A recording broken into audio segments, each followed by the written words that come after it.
Everyday superpower. We talk body language, human dynamics, game, relationship, everything in between. All right. This is a slight excerpt from a clip we're watching on the Patreon, just emphasizing on one tiny little passage of this video.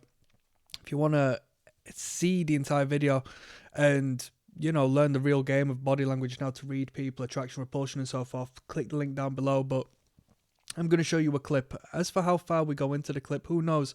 But I want to show you something and see what you think. We've got a lot to talk about here. So let me get you in on this game. Let's go. No.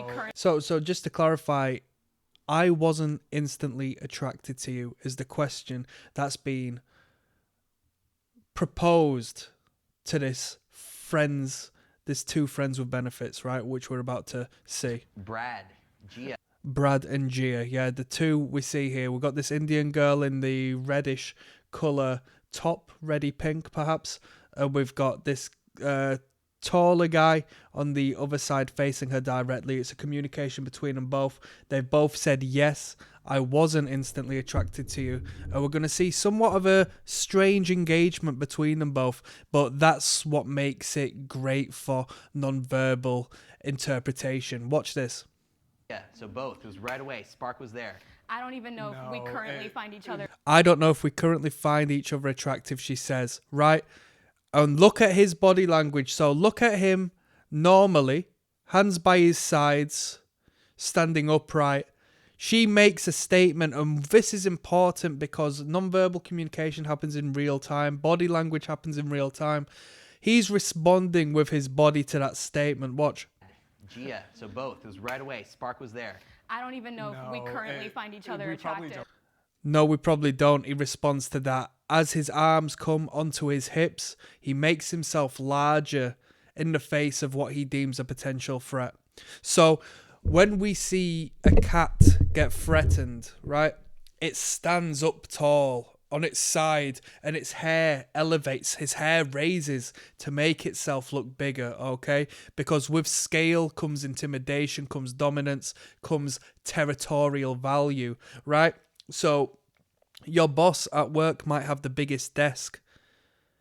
Your colleague who feels like they're worth more than how you perceive yourself might take up more space on their desk. They might, you know, spill over to your side with their pens and pencils and paper or computer or whatever in between. It's the equivalent with what we see here, right? The man is making himself look bigger by putting his hands on his hips, creating weapons with his elbows, and indirectly creating two arrows that point towards his groin. It's a groin display. So there's an air of sexuality in here, sexual prowess, or, you know, expressing masculinity. Because if you compare and contrast what he's doing to who we have first, yeah, do you see this individual with the hoodie on, this pink and purple hoodie? They're actually doing the counter opposite. They're holding hands together, concealing oneself, creating a barrier, creating a defense. Whereas this man in real time has responded to her statement in this manner.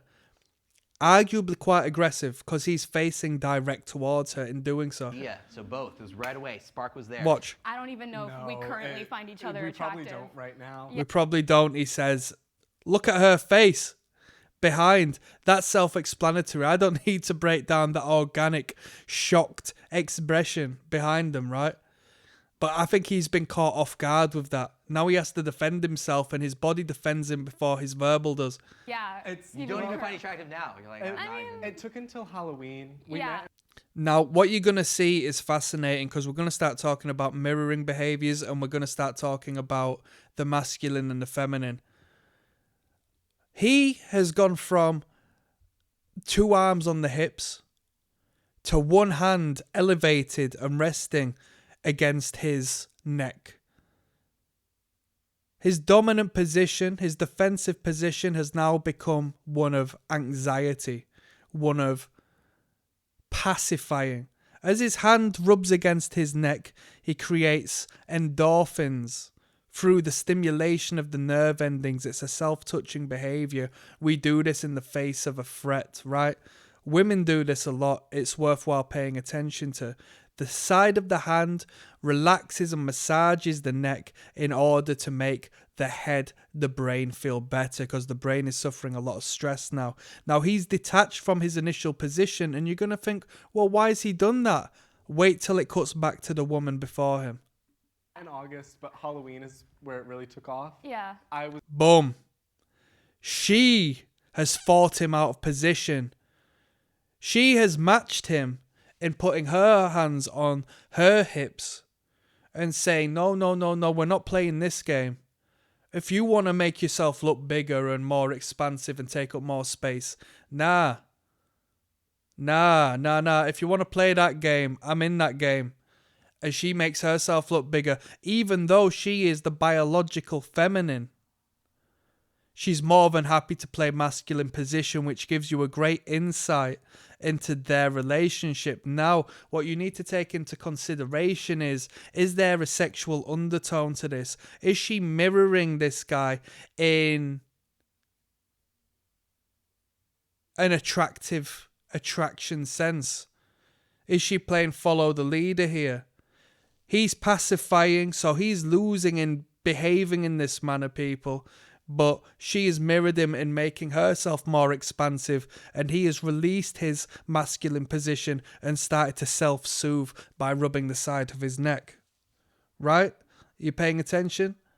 I'll leave that one there. That's some game. If you want me to go in depth and explain everything from top to bottom, click the link in the description. Join the Patreon. Peace.